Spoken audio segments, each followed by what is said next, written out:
Dear sisters and brothers, how many battles do you lose before anything even happens, just in your own mind? You imagine the worst, replay old conversations, create future disasters, and by the time the real test comes, you're already exhausted. Islam doesn't say, stop thinking.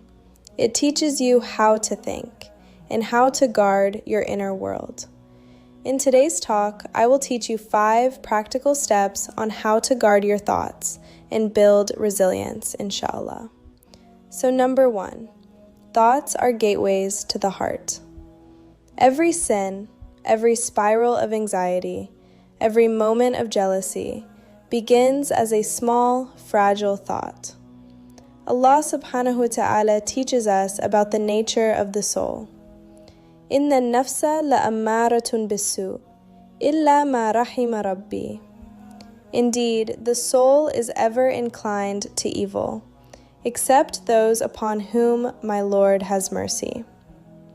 Even the righteous are not free from whispers, but they don't entertain every thought. The first guard post of the heart is in your mind, what you allow to stay and grow versus what you reject for the sake of Allah. Step number 2, my brother and sisters, is replacing bad thoughts with husn aẓ-ẓann in Allah. The Prophet ﷺ said, "Inna husn aẓ-ẓanni billahi min husn al-ibadah." Indeed, thinking well of Allah is part of good worship. So when something goes wrong, Shaitan wants your mind to scream, Allah doesn't care about me. My dua is useless. I'm a failure. A believer trains her thoughts to respond instead. Allah chose this test with wisdom. If I am patient, this becomes a staircase to Jannah. My Rabb sees what I cannot see.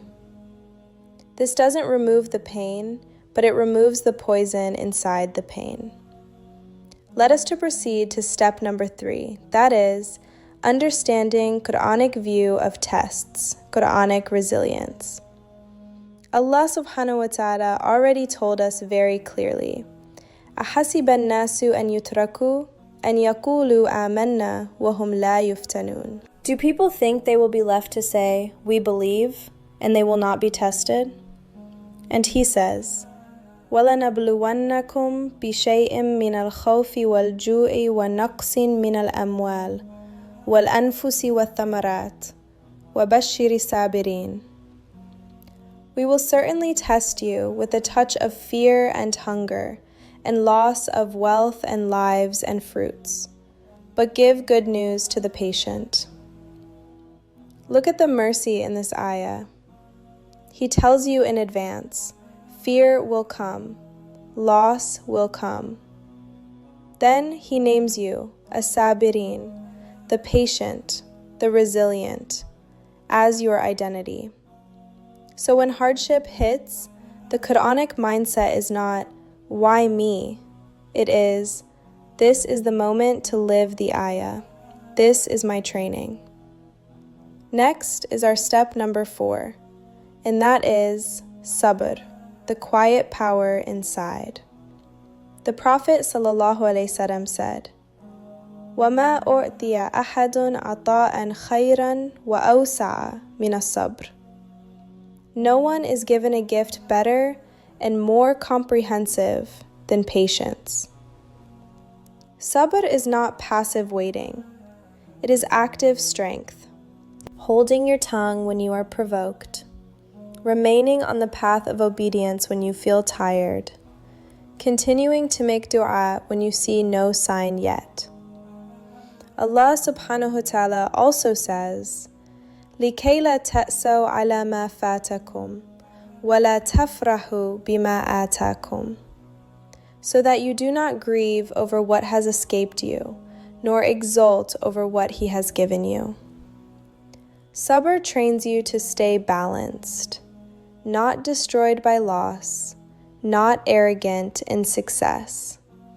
That balance is emotional power. Now our final step, which is number 5, my dear sisters and brothers, and that is stories that reshape your inner dialogue.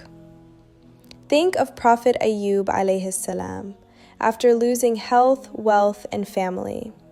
His words were, "Anni massani ad-dur, wa anta arhamur rahimin." Indeed, adversity has touched me, and you are the most merciful of the merciful. Look at the mindset. He names his pain. Adversity has touched me. But he doesn't drown in it. He anchors it in Allah's mercy. And when Musa alayhi salam stood before the Red Sea, his people panicked. But he said, "Qala kalla, inna ma'ya rabbi sayahdeen." He said, "No, indeed, with me is my Lord. He will guide me." This is the sentence you teach your mind to repeat when it screams, "There is no way out." Now, even though we have just covered the 5 steps, remember that it is your daily practice that will make a difference. Resilience is not built in a single lecture. It's built in micro moments. The moment you replace "why me" with "Ya Allah, guide me through this." The moment you catch a jealous thought and kill it with dua for that person. The moment you choose sabr over impulsive reaction. Say from your heart, "Hasbi Allahu la ilaha illahu, alayhi tawakkaltu, wa huwa rabbul arshil azim." Allah is sufficient for me. There is no deity except Him. In Him I place my trust, and He is the Lord of the mighty throne. Guard your thoughts with faith, and Allah will guard your heart.